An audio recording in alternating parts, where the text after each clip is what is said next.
West Indies Cricket, Caribbean Cricket Podcast. West Indies Cricket, Caribbean Cricket Podcast. Yes, ladies and gentlemen, welcome back to another edition of the Caribbean Cricket Podcast. I'm one half of the Caribbean Cricket Podcast, Mashal St. Patrick Hewitt, and back with me is the partner in crime, Father Santoki.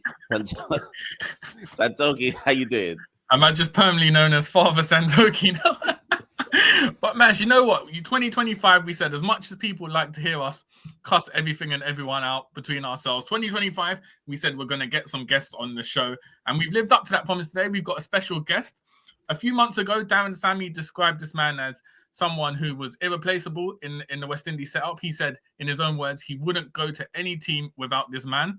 Now, before people start thinking we've got Johnson Charles on the show, it's not Johnson Charles, but we have got a very important guest who's been working behind the scenes of Cricket West Indies. Mash, do you want to introduce who we have on today? Yeah, most definitely. So, as promised, for those of you who've been obviously paying close attention to our content at the back end of last year and this year, our first guest for 2025 is none other than the West Indies senior men's team analyst, Avenesh Seetaram, and we're just going to bring him onto the show right now. He's live from Pakistan, and we're going to have a good conversation with him. Avenesh, how you doing? I'm all right. How are you guys? Very, very good. Thank you. Thankful to you for coming onto the show. Looking forward to just talking about the role as a team analyst. And you know what, Avenesh, and I'm sure you're going to get into it and chop it up for us.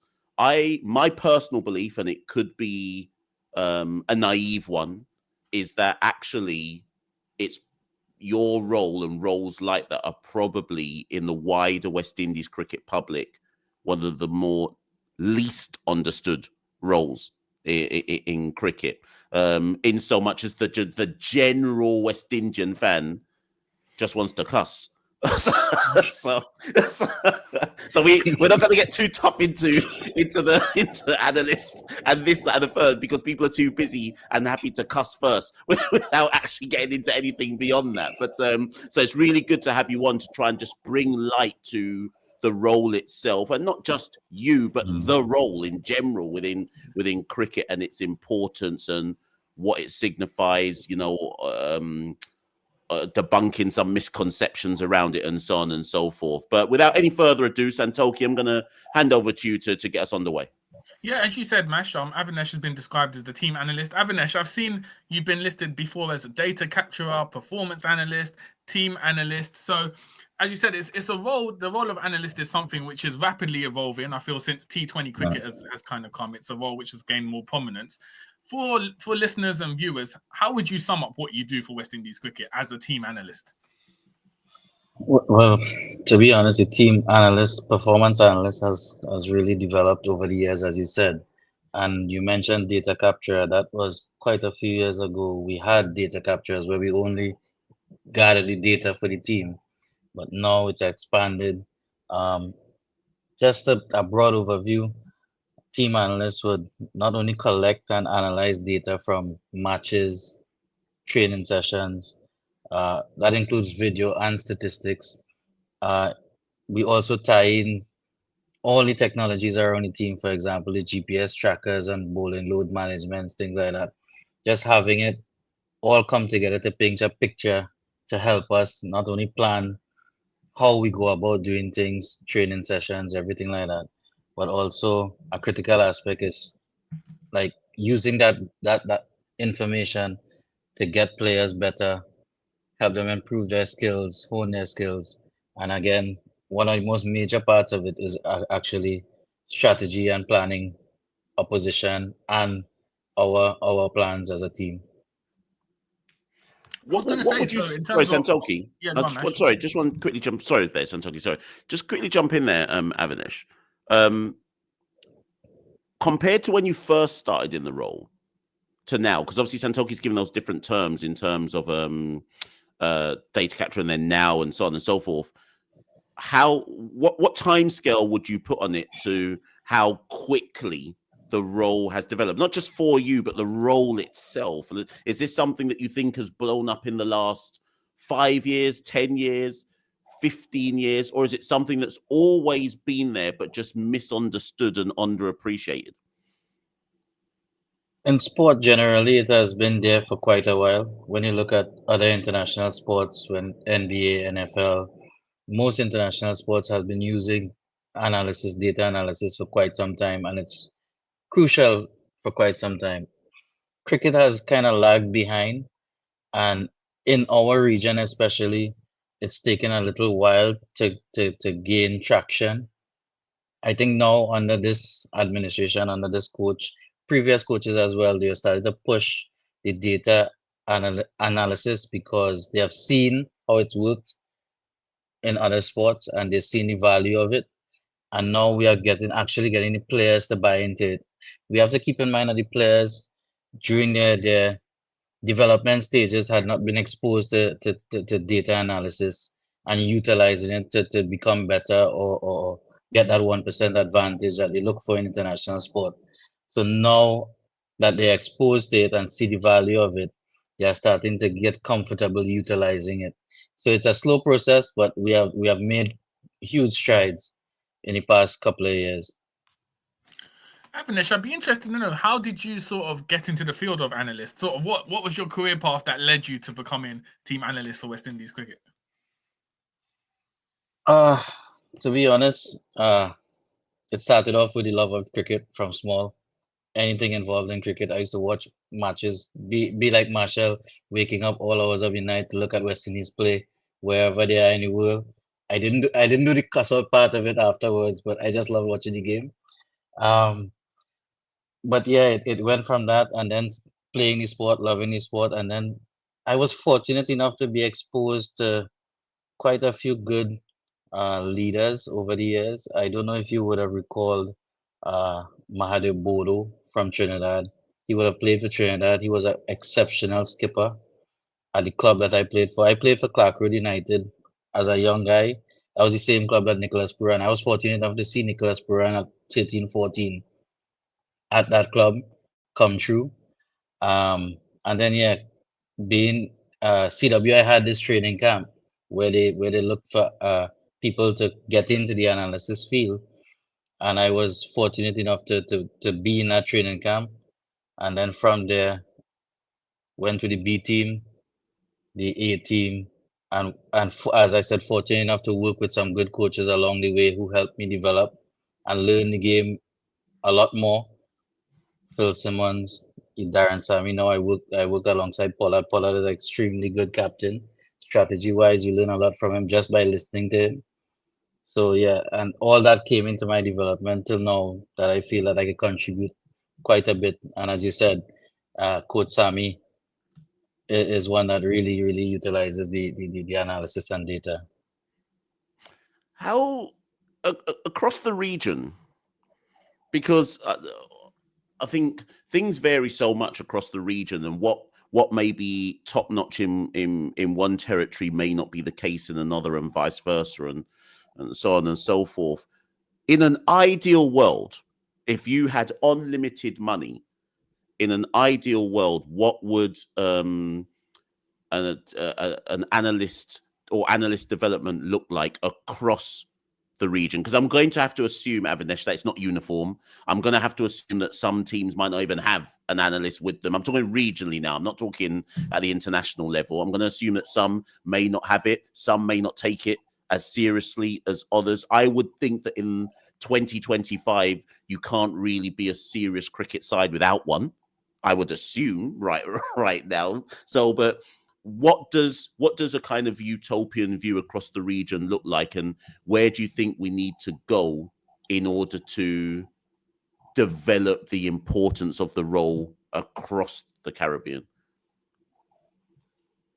I think firstly the understanding of what are the benefits of having an analyst has to be spread across the region. I think a lot of our coaches are not familiar with it, and for some, I mean, it's human nature to push back against things that we don't understand. and I think that they don't have this a proper understanding of what it is just yet. So that training and that understanding needs to happen so that they could understand that there's an integration that could happen between coaching and the use of an analyst in bettering the skills of our players across the region. So I think the first thing I would look to do is get that education and awareness around, and then have an analyst with if not all the teams, especially our developmental teams, because I think that's where they start understanding how to utilize it, and then that will make the step up to international level and being able to dig into the fine details a lot easier.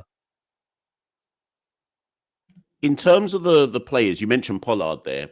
Now, obviously, the likes of Nicholas Pooran, Kyron Pollard, we could throw in Dwayne Bravo, just to name three, have travelled all around the world playing cricket, particularly in the shortest format of the game. But I've always wondered where, I mean, and again, maybe in 2025, most players now just understand the importance of it. But do you still have, and I'm not talking about in the immediate West Indies team now, I'm talking about in general, do you think, are we still at a stage though in cricket where some players still trust their own instincts? And where do you lie on that metric between I'm telling you this as an analyst and you're telling me X based on your cricketing instincts and game awareness and assessment of situations? Where's the line between the two? And do you think players as a whole have started to buy into the need to listen to what an analyst might be saying to them, or are we still in that kind of I'm playing the game and I know what's best for me? I think the senior teams in all formats have bought into it quite a bit now, and they actually most of the players actually seek out the information before they ask before it's even provided to them. Um, and they have a good understanding of how to utilize it in terms of how the player utilizing it on the field in terms of just use an example, the skippers, in terms of what the data says and what we do on the field. Cricket is still a very dynamic game. So yes, we provide all the information. Even in game, you would see at times Rovman Powell coming to the edge of the boundary, seeking, okay, what was a good matchup here? What we do for the next few overs. And although we provide the data and what the statistics say or what the best matchups are, we still leave it up to the skipper to make that choice on the field because again, there is that element of what you see happening there and what's the best option at that time. And if it doesn't work or if there's a wrong decision being made, then we go back to the drawing board, look at what it is, and then possibly look at getting better for the next time around. But you have to find that balance. You don't want to just dictate to players because on the field they would see something differently from what you have on the field. So it's about finding that cohesiveness between both. Cricket West Indies have said recently of Mars Bascom that at the moment, well, under when Darren Sammy takes over as Test coach, even more so, they won't see it separate groups of red ball players and white ball players. As a data analyst, what sort of, let's say you have a white ball player who hasn't played much red ball cricket, how can you use data, or what would you be looking for to see if they have the transferable skills to make it in Test cricket? Is it possible using that data? How would you kind of do that? Is it? It is possible to a point when you look at skill sets. For example, if a guy can play certain, has possesses certain skill sets as a batsman, you would know that he could transfer those skills no matter what the format is. Uh, a sweep shot doesn't change in any format. It's the same sweep shot you play. But it is a significant difference in how white ball and red ball behaves over longer periods of time. So I guess the skill sets you could identify it, but then how does that player apply it in that game? Because the red ball will swing a lot more for longer periods. It will do a lot more. So your technique has to be a little more secured to play Test cricket. You deal with a lot more varying conditions in Test cricket as it goes along.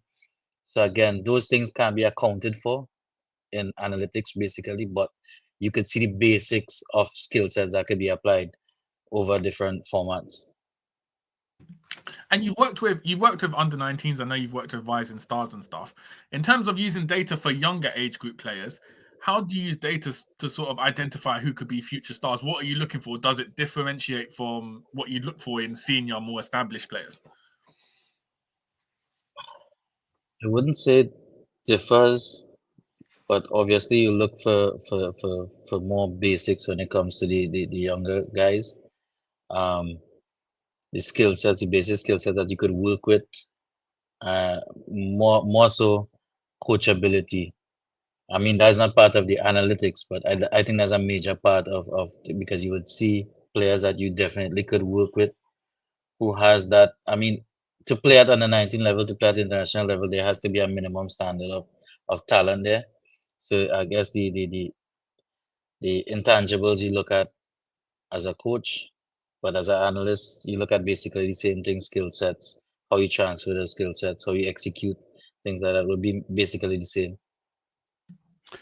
Avenesh, we've seen even every year it seems like data analytics and the role of an analyst, it feels like it's changed, like it feels like it's changing or evolving super quick, right?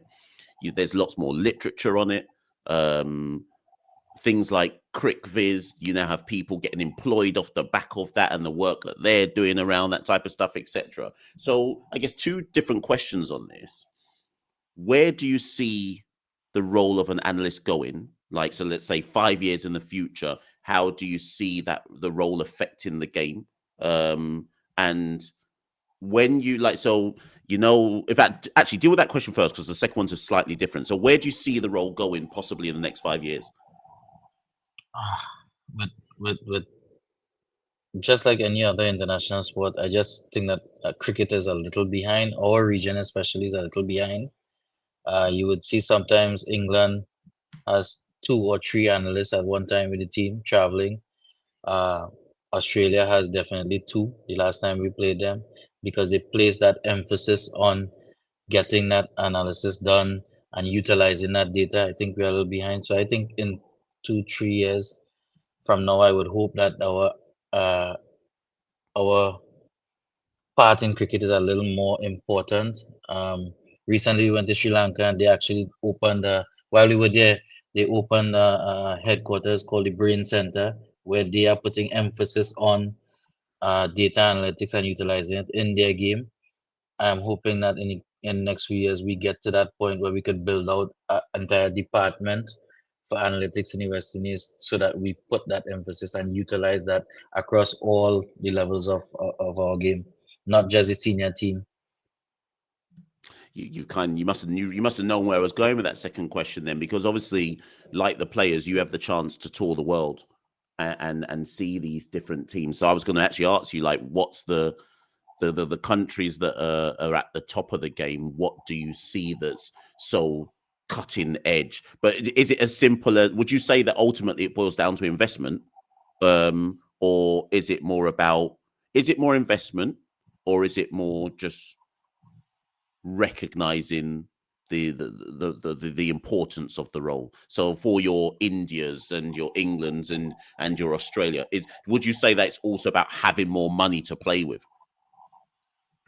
Our point it is having more money to play with, yes, but I think we have already made some significant investments into analytics in the Caribbean, and what we need to do now is utilize it effectively.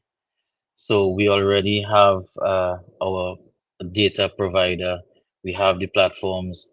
What we need to do now is expand that to all the teams so that they understand how to use it and then utilize it properly so that it doesn't just be there, but is giving that 1% advantage or that 2% advantage that teams need when they're performing internationally. That's what we look at. We always look at how do we utilize the data, how do we utilize the information to give us that cutting edge on the field, because we know that that's the difference between winning and losing in international sports. So again, just to answer your question, it doesn't just necessarily mean further investment, but it means utilization of what we have to the maximum that we could. Yeah, I hear that. So maximizing the resources you've got rather than just investment for the sake of investment, so to speak. How are they actually being used? And interestingly enough, actually, so again, obviously, no need to mention any names because that's not really what I'm getting at here. But what then is the barrier for, let's say I'm a developing player now, and I've come into international cricket, and so you're not an under 19, so you've missed that kind of academy pathway stage, and you're in the regional game and you've come into international cricket without really being exposed to proper analytics before. Is it as simple, like, say, put yourself in the mind of a player now? Is it as simple as ABC to suddenly hear the, right, I've been looking at your game and XYZ and you need to work on, like, how much of a leap is that for a player? Because I'm imagining you've possibly in your career come across players who, when you're now talking to them around the analytics, maybe they're not even really in depth in it all. They've not really come across it properly, and you're the first person to properly go into, like, how much of a leap is it for them to then overcome that and to understand how they can make marginal improvements in their game? I think you have to kind of drip feed the information to them. In terms of a player's game, like using your example there, to get an individual player better. Although I would have the data, I would analyze, I would capture everything like that. Those things need to be fed through the coaches because the coaches are the real managers of the players. So for any player, I would give that information to the coach, and then he will decide how he disseminates that to the player, in what volumes of information at what time, and then how does he go about improving his game through it. So that will be more on the coaches aspect of it. In terms of a player entering a team and then having all this data thrown at him for opposition, for example, if a bowler comes into the team and we have all this opposition analysis that we want to use, I try to give it to them in multiple ways. So that yes, we have the raw data, then we have the video footage, but I also do, like, just before a game, I will do like 1 minute clips of each, just give reminders so that they could on their phone, while we're traveling on the bus to the ground, they could go and say, okay, or Shan Masood, this is what we're going to do to him, a video clip of what we're going to do, just explaining, reminding, but what are plan A, plan B, and plan C.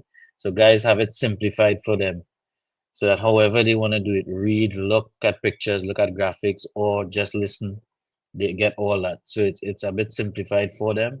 And then as they get more familiar with it, we could dig deeper into that data so that they understand a bit more. So if we have a player, let's say they're in the West Indies senior side and then they get dropped or they're not informed, so they go back to their regional side. Do you still work with the player, or do you work with the franchise in terms of the analyst they have in terms of trying to help that player get back into the West Indies side? What's your relationship on a regional level with the various territories? Again, that will go through the coaches. So like we had players that will go back to their franchise after the last ODI series, T20 series, even players that go off to franchise leagues. So what we're trying to do now is we know what certain weaknesses are. We know what we need to work on. So through our batting coach, through our bowling coach, they constantly communicate. And even if they have to do drills or certain things while on franchise leagues, our players have dedicated themselves to say, okay, I'll give 10 minutes more in the nets to get this done so that when I get back to West Indies, I am that 2% better than I was before. That is something that has now started to happen. So the guys are, because I think the guys have all bought into what we're trying to do in the white ball setup and in the red ball setup. So the guys are giving that little extra effort to get these little 1% or 2% things done, even while they're on these franchise leagues or back at their franchise domestically. Nice. Well, we all know Machel loves franchise cricket and the franchise league, so I'm sure he'll be keeping an eye out for the West Indian players there. Just there, you mentioned coaches and the importance of coaches. It's probably the first time when Darren Sammy mentioned your name and sort of how important you were to the side. It's probably the first time I've seen a coach specifically name check the analyst in the side. If you can go into detail, what's your relationship like with Sammy, and also how has he helped to improve your own role and kind of develop you as an analyst? Sort of how does that work between you two? Yeah, I think I fed off him quite a bit at the start, and I still do. For those who have worked with him and those who know him very well, Darren Sammy is a master tactician in terms of his captaincy and how he reads the game, how he thinks about the game. So just being around him, he will help you, and you will learn tremendously from him. So we kind of always have in-depth discussions, like around cricketing aspects, how do you go about that? Sometimes we have a 2 hour meeting or 2 hour discussion before a 10-minute team meeting. That's how much we dig into to things before, and that's how in-depth his planning goes. So I think that relationship that we have really is a two-way street. He would take the information from me, but I would also learn quite a bit from him along the way as well. Avenesh, you mentioned seeing a young Nicholas Puram come up in Trinidad as a young teenager, and we've gotten, so obviously Nicholas world recognized as one of the best T20 players in the world, etc., etc. And obviously with you right now in Pakistan is Jaden Seals, who I still don't think Jaden gets talked about enough. Jaden possibly for me is the best bowler under a certain age in the world, but people don't really seem to talk about him in the way that if he played for one of the big three countries, Jaden would have articles upon articles being written about him, right? But I'm just intrigued in terms of when we look at the role of an analyst, and then a player who is clearly, everyone's naturally talented, but a player who looks like they're some kind of generational talent, right? Jaden was recognized coming straight out of the Under-19 World Cup and pretty much transitioned into the senior side. How, when you come across a player who looks like a generational talent and seems to almost bed into the senior game relatively comfortably, how do you differ your approach, or is there a difference in approach? Because, and I was actually going to ask you about Chris Gale. If you like, how do you differ in approach when you're with someone who's done so much and is capable of so much? How do you differ your approach for those type of individuals versus somebody who maybe is struggling in their own right?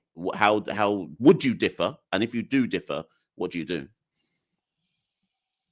I think I try to remain constant for all of them, but there are players that know their game so well that they do different things individually. Jaden is possibly one of them that has his own preparation. He would pay attention to certain things, certain aspects, and he would ask about those things to ensure that he's on the right path in terms of his technique, what he's doing at the crease, things like that. Alzari is another one who is very keen on always keeping a tab on what he does. Akil is a master planner. He always looks at all the fine details. So everyone has their individual way, and I facilitate every single one of them as best as I can. But then there's still that blanket coverage that I do with everyone, no matter who you are, whether it be the most successful player on the team or you just entering the international game. Everyone gets that same blanket, but everybody is unique in how they prepare.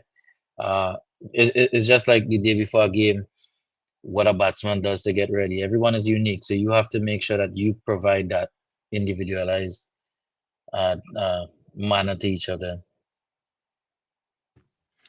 Do you, when you're analyzing things, do you consider historical data? So, for instance, if a player struggled to score runs at Kensington Oval, do you take that into consideration if you've got a match at Kensington Oval, or does it not go that far?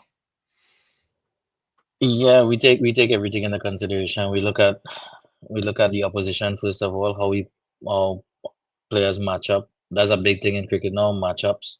And then we look at what they do at the venue as a team, then individually, and we take all that in consideration. And then we look at the players because yes, you could look at the historical data, but then uh, it's kind of unfair to just watch a player and say there may be some strides that he has made in his game. So we take all factors into consideration when making decisions. Out of interest, nothing to do with West Indies now, although about the region.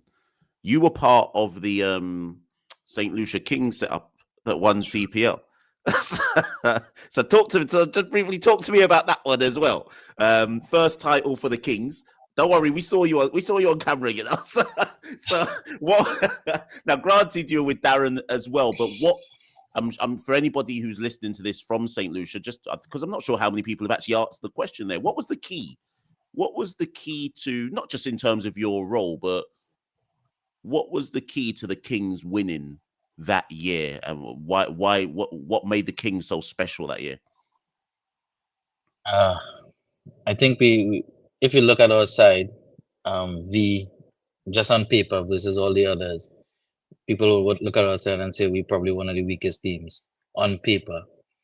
Um, but I think what we did well was maximize our player pool, our player talents in the rules that we gave them, and Coach Sammy is very big on that rules, identification of rules, and ensuring that we take care of our rules. And the players again bought into that. And even when we lost a major part of our cog, we had Klassen scheduled to be with St. Lucia Kings, and we lost him. We didn't panic. We just simply looked for someone who could fill that role statistically, um, and skill set wise, brought them in, and he did fantastic for us. So again, just identification. I think that's what we did well. Identification of the roles, and our players played their role magnificently. And again, Faf or skipper, he's one that again he would spend 2 hours before a meeting talking to you.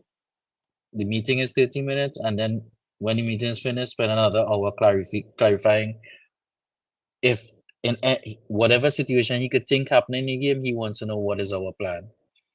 So he's a meticulous planner. He does not do anything without having all the information at hand. So I loved working with Faf. Just going, What? go Sorry, on, sorry, Mash. What Avenesh is trying to basically say there is he's a Trini, so there's no way he would have gone to Guyana and not come back with the title against Guyana Amazon. Uh, I, I, I, I, I, I, I I have some friends who are part of that Guyana Amazon Warriors setup that gave me thunder for the previous year because I started with the Kings 1 year before, and they gave me hell when they won for that entire year. So I'm just returning the favor for every day that goes by until the next CPL. Listen, Avenesh, you mentioned roles there actually, and I don't know if you've watched the film Moneyball. Yes, I have. Yeah, right. Okay, so when you were talking about that, that's what came into my head when you're talking about roles, and I don't know if that's something you buy into, the kind of Moneyball concept where. So you said you lost Klassen, for example. So would you? I'm not saying you did in this scenario, but do you buy into that notion of, okay, we've lost one gun player, but these 2 or 3 players put together make that role back up? Is that something you buy into, or do you think it doesn't go that deep? I definitely buy into things like that. So if I didn't buy into things like that, I wouldn't be leaving my job.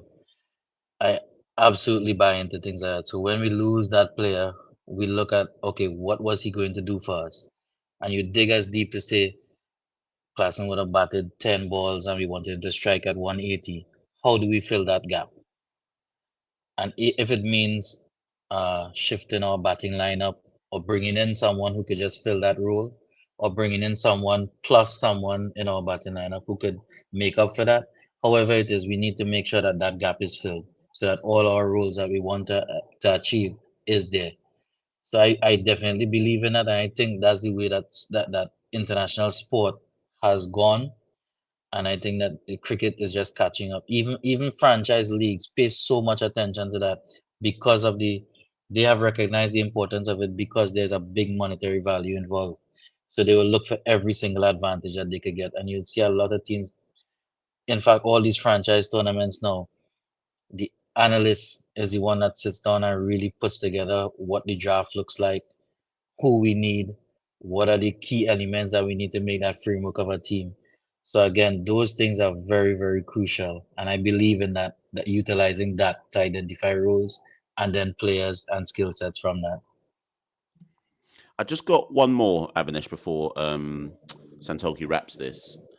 Just looking back at the World Cup, which was about 6 months ago, the the World Cup notwithstanding, and the kind of um, final over defeat to South Africa, which could have put us in the semi-final, all of that notwithstanding, the transformation of the T20 side in the last what we're talking 18 months, I think.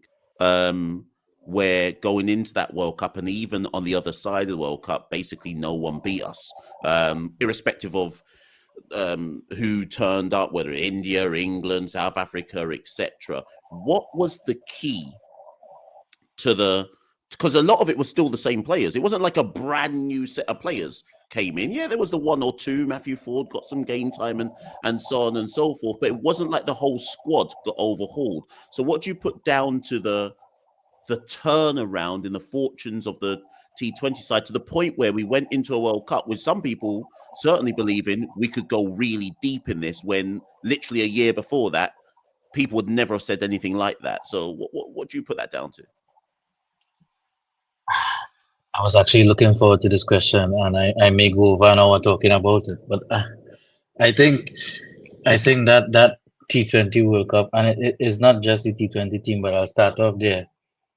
What we did was we took a really deep dive because the T20's team we didn't qualify for a World Cup.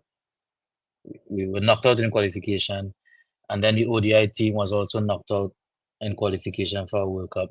So instead of looking at it as, oh, we're down bad, as you were in your terms, we actually sat down and looked at it as an opportunity to say, yo, let's reset, let's dig into this and see what is the difference. And what we did was we looked at our own performance over the previous years and measured it versus the top four teams in the world. Now, at that point, we were number 9 in the world in T20 cricket, um, and we were number 10 in ODI, I believe. We looked at those areas that we could get better in, like, for example, playing spin in the middle phase of a T20 game, and then look for, as I said, the roles. Who would fill that roles quickly, because we didn't have much time before the World Cup. And that's where you see Shea coming in and playing that role, Puran commanding the middle of the game and letting Russell and those guys finish at the back end. So we can identify those roles of where the best suited to address the issues we had. We had problems taking wickets with the new ball. You mentioned Matthew Ford. He was the most successful bowler in the CPL in terms of with that new ball. We brought him in to fill that gap. So again, utilizing the players in their specific roles just to address the shortcomings that we had. And just by doing that, we moved from number 9 to number 3 in the world. Number 3 in the world at one point.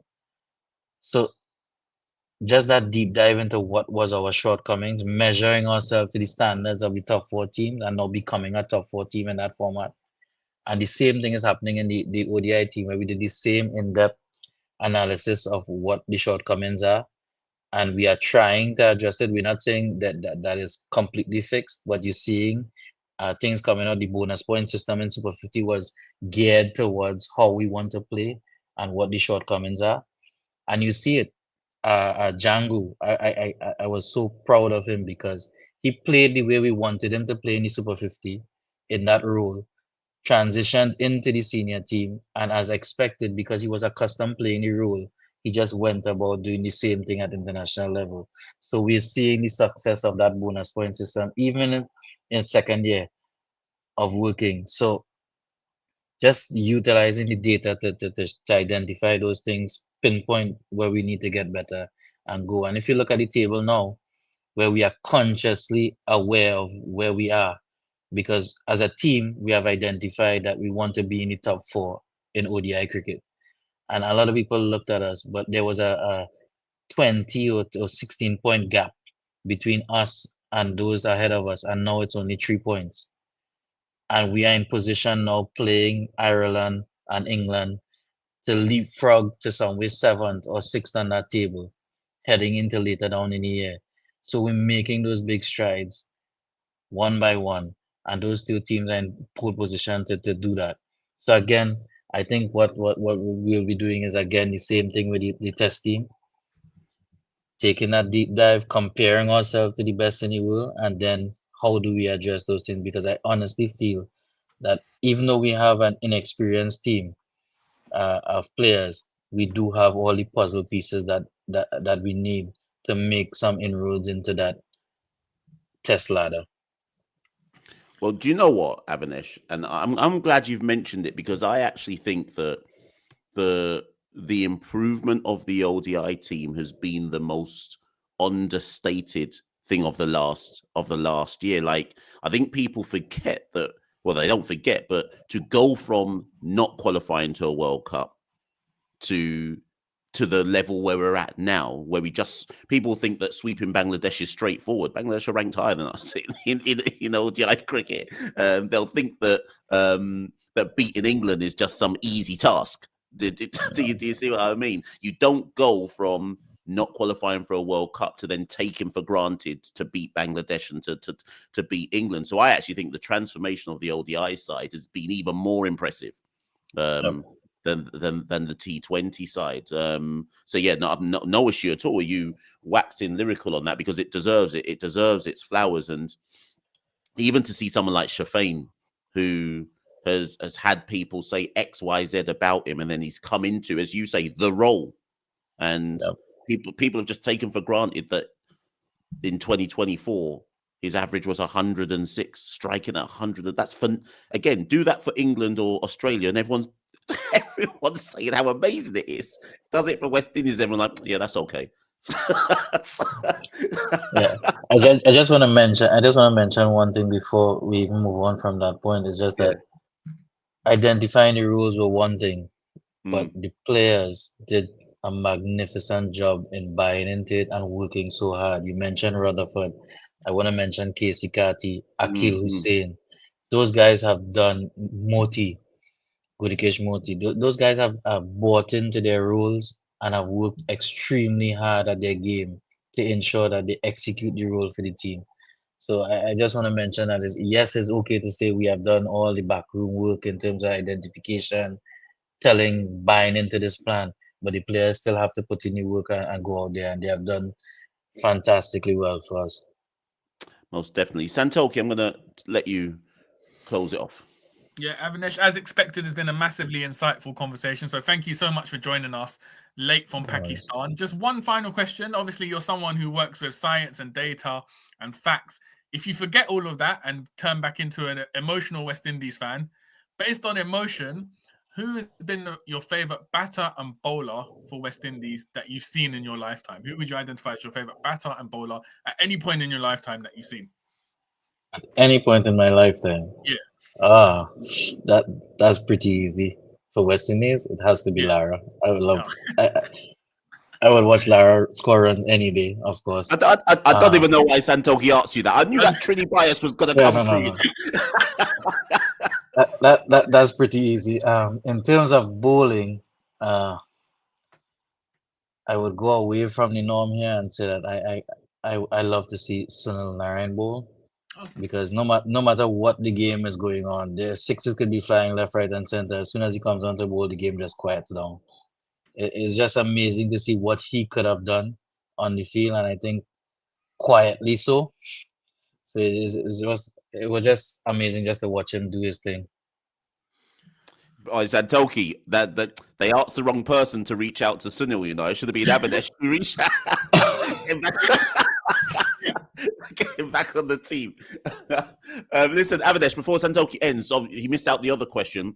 Favorite ground, obviously, because you've been with the team, you've gone everywhere.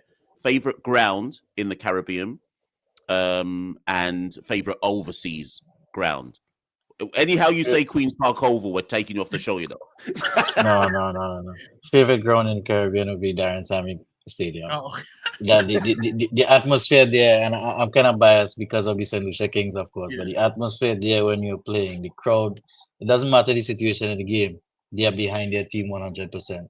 Whether it be West Indies, Lucia Kings, You could be losing by 1,000 runs. They're still supporting you, and that's amazing. The atmosphere is amazing. International venue. I think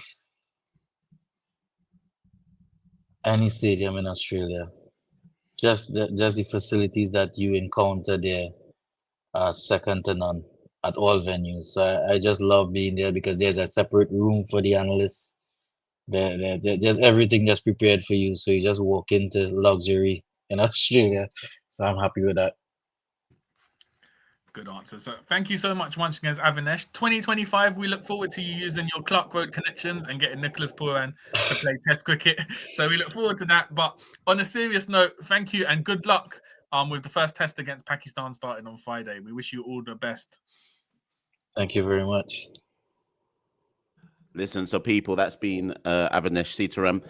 He's got to go and get some sleep. It's super late in Pakistan. We hope you've enjoyed the episode, people. As ever, I'm going to let Avenesh go. Avenesh, thank you so much. I'm going to close the show.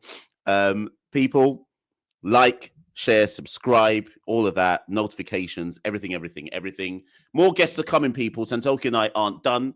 Fazeer Mohammed's supposed to be coming on, but I still haven't replied to his message, so he's probably wondering what I'm doing. But he will be coming on. We become the Trini Cricket podcast show these days. Listen, Fazeer sent me a message, and I've left him on read. I haven't even replied to his message yet. I'm going to get back to Fazeer soon.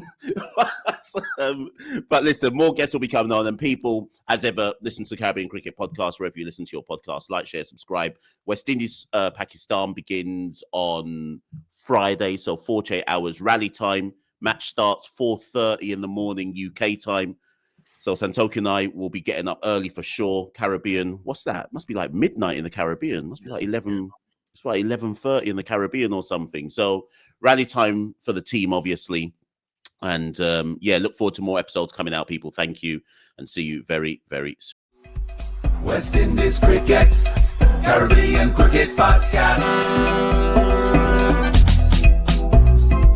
West Indies Cricket, Caribbean Cricket Podcast.